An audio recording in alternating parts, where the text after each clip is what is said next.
Learn specific strategies you can use to overcome nerves and anxiety, and I share some of my hardest speaking experiences on this episode of the Speaking Your Brand podcast.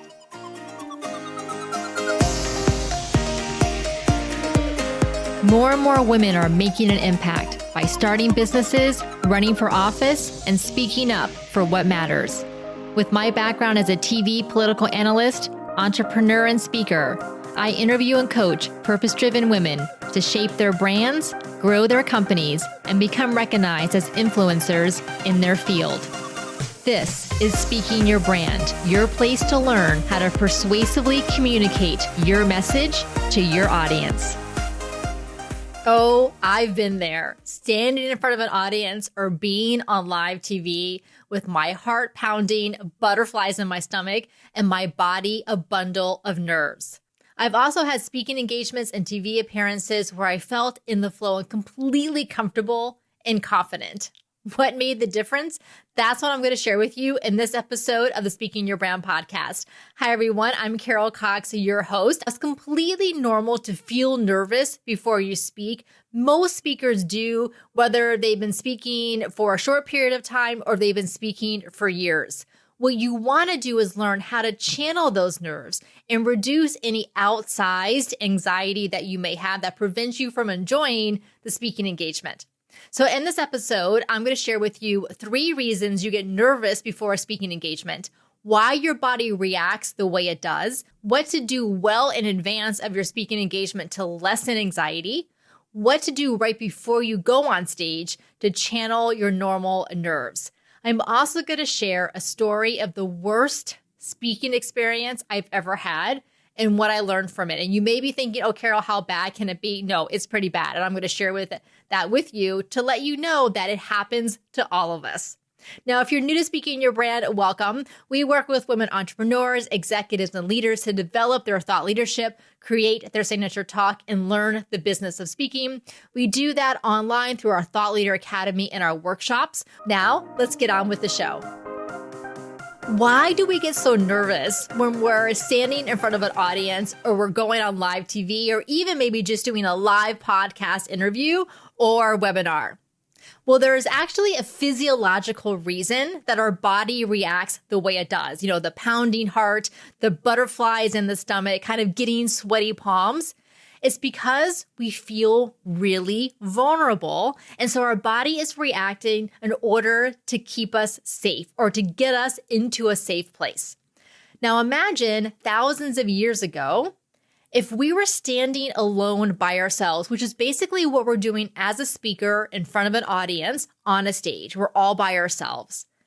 And being all by ourselves means we're vulnerable because a tiger or some other type of animal or predator could come along and harm us. Now, that may seem silly because that's not what's going to happen as you're standing on the stage, but our primitive brains don't know that because our brains have not caught up to our modern civilization. So what our body thinks is, oh, we have to get prepared to flee. We're by ourselves, we're feeling vulnerable, so that means we have to take blood from the brain, put it into the legs. That's why you kind of feel like, maybe you're getting a little bit wobbly feeling because the blood is leaving your brain going to your limbs. You may also get the butterflies or the queasiness in your stomach because your body is shutting down digestion because it doesn't think it's that important to digest anything when it needs to run away. And that's also why your heart starts racing because you're getting more adrenaline and cortisol in your bloodstream to help you to flee. Now, again, this may seem silly and we may kind of get mad at our bodies like, why are you doing this? I just want to have a pleasant speaking engagement. I don't want to feel all these bodily sensations. But once I understood that this is part of our normal physiology, it helped me then to understand that what I'm experiencing, number 1, is normal, but number 2, that there are things that I can do well in advance of a speaking engagement, as well as right before I go on stage and while I'm on stage, to help me work with my physiology, work with my body, instead of trying to fight against it.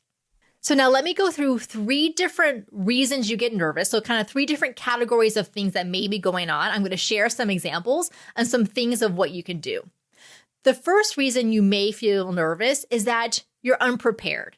You put your presentation together at the last minute. You're not sure if the content is the best, or you have a little bit of self-doubt, like, is this really the best content for this audience? Are they going to get value out of it? Are they going to enjoy it?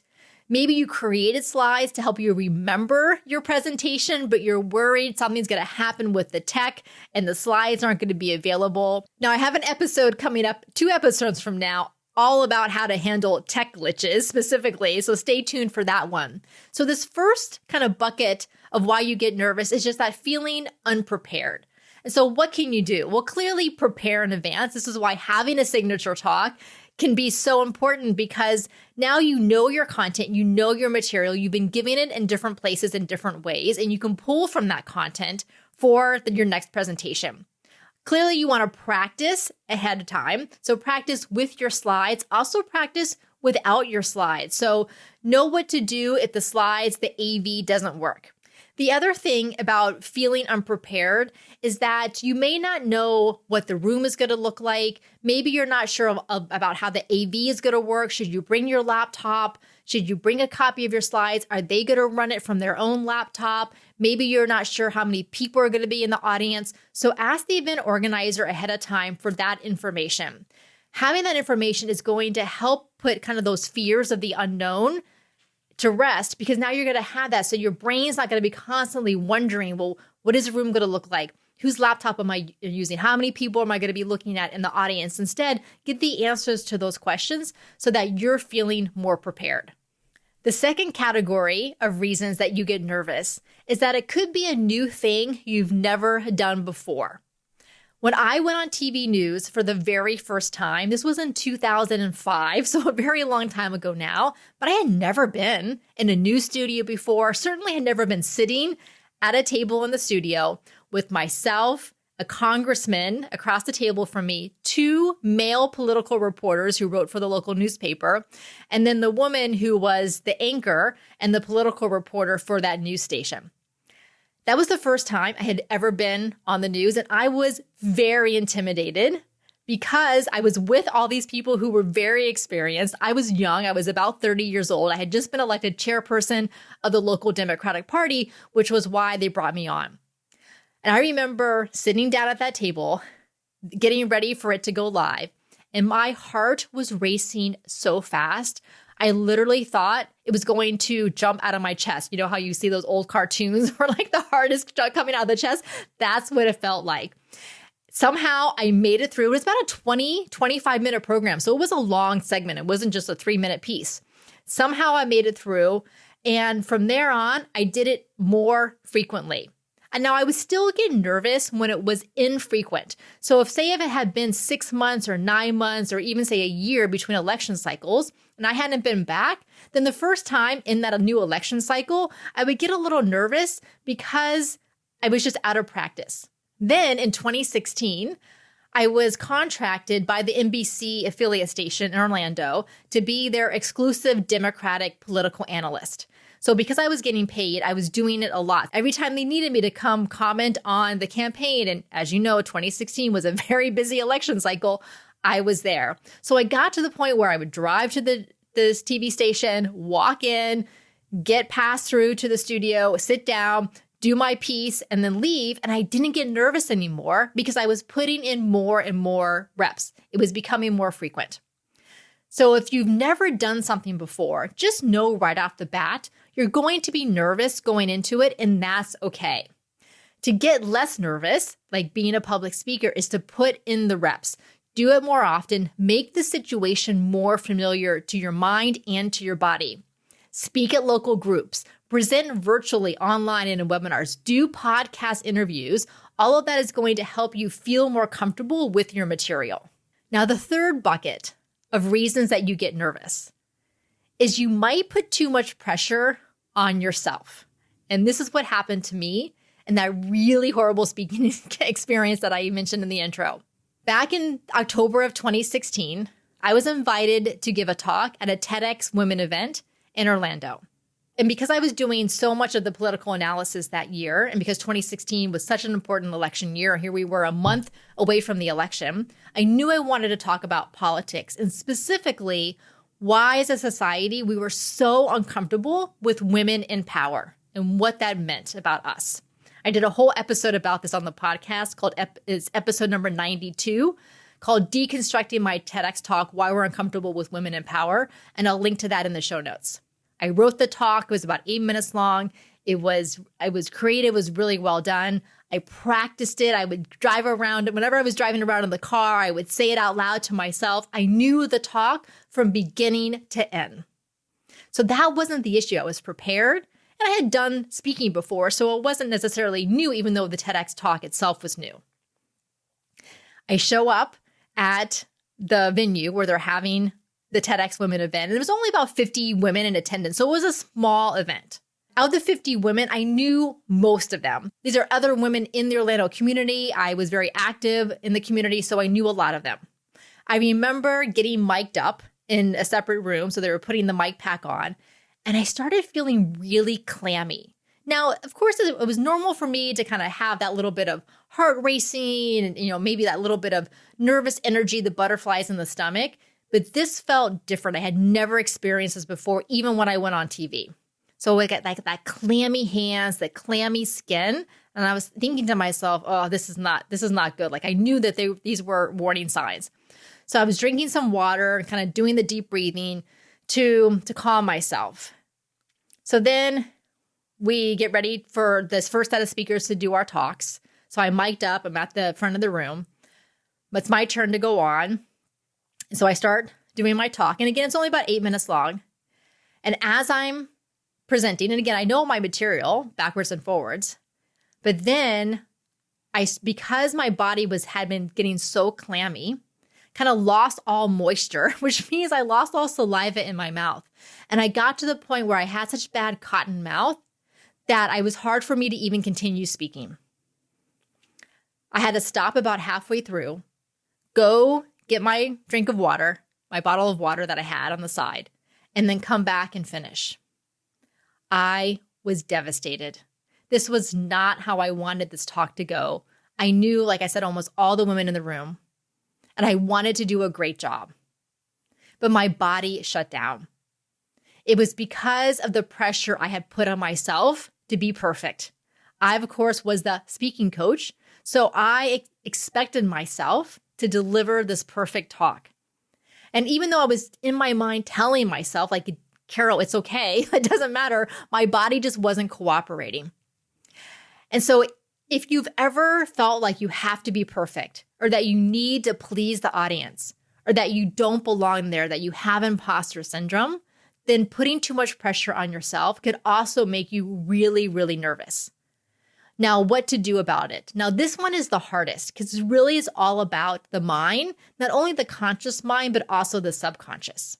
Now, women who were there will tell me, Carol, it wasn't that bad, right? And of course, they're being kind. I really still think it was definitely not a great speaking experience for me. I share this with you to let you know, like I said in the intro, it happens to so many of us, and it is okay if it has happened to you in the past or if it happens to you in the future, because after all, we're all only human. In fact, this happened to a woman on the TED Women stage. I was at the TED Women conference just a few months ago in October. So there were 35 plus speakers over 3 days. Of course, all of the speakers are very well prepared to stand on that big stage and get filmed. There was one speaker who started her talk. She was fantastic, funny and engaging. She was talking about menopause. She's a physician. Then about 2/3 of the way into her talk, she all of a sudden stops. She walks to the side of the stage, off the red dot, walks to the side of the stage, looks at her notes, gets a drink of water, and then walks back and continues. I don't know if she needed a drink. I don't know if she needed to look at her notes or a combination of both, but she was totally okay doing that. And of course, as the audience, we were cheering her on as she was doing that because she knew that in the video that was going to end up being posted on YouTube, all of that would have gotten cut out. So that made me feel better, even though it was 7 years later after my TEDx experience, that even the most well-prepared speakers on the big TED stages can also sometimes just need a drink of water. Now, here are some things that you can do in advance of your speaking engagement to lessen anxiety. Number one is to practice your presentation to yourself, but also give the presentation somewhere, especially if the speaking engagement you have coming up is a big deal. So you're delivering a keynote at an industry conference, or it's a really important event that you want to make sure you do a great job at. Give the presentation to a small group somewhere first, or present it online virtually. Present it to your clients or do a webinar. The next thing you can do is start doing mental prep. Visualize yourself in the room on the stage delivering your talk. Actually, close your eyes, see yourself there delivering your talk. Imagine the entire room, the audience, what it looks like. This is what athletes do in advance of their competitions, is that you want to take yourself through all of that. This is why asking the event organizer ahead of time what room you're going to be in, what the venue is, what the color of the backdrop is, how many people are going to be in the audience is going to help you to make that visualization as accurate as possible. The next thing to do well in advance of your speaking engagement is take an improv class. We've talked about this before on the podcast and the episode we have coming up in a little bit. We're also going to talk about how much you're going to learn from taking an improv class, and not learn about how to be funny, but learn how to get out of your head and into your body. And that's really what you want to do to get through a lot of the anxiety and nerves that come up when you're speaking. The last thing that you can do in advance of your speaking engagement is to make sure that you're physically in good shape. Exercise regularly. Make sure that you're feeling good. Meditate. Have a breathing or calming practice for yourself so that your body is used to doing these things well before you get on the stage. Now, here are some things you can do before you go on stage to channel any normal nerves that you have.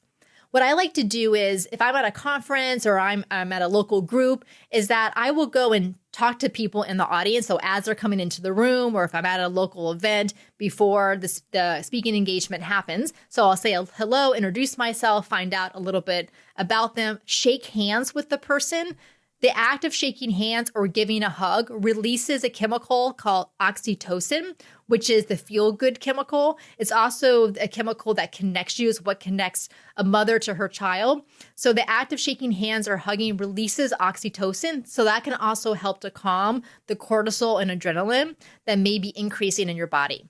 Walk around. So walk around to move that energy that's going on in your body, that adrenaline. Go to the bathroom, do some jumping jacks to move the energy, do some power poses, hands on the hips or hands overhead.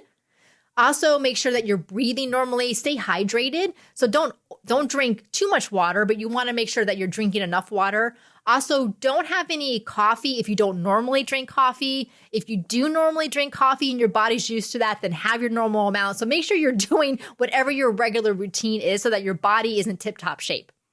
And then once you stand on that stage in front of the audience, just tell yourself you just need to get through the first few minutes. Then after that, you're going to start getting into your flow. So if those first few minutes are particularly hard for you, then don't launch right into a story if you feel like that's just going to make you too nervous. Instead, ask the audience some questions to warm up. It takes the spotlight off of you, and then you can have that interaction with the audience, which I find oftentimes will lessen my nerves. Hopefully, these tips and these stories of my own speaking experiences that will help you to lessen any anxiety and nerves that you have come up. Until next time, thanks for listening.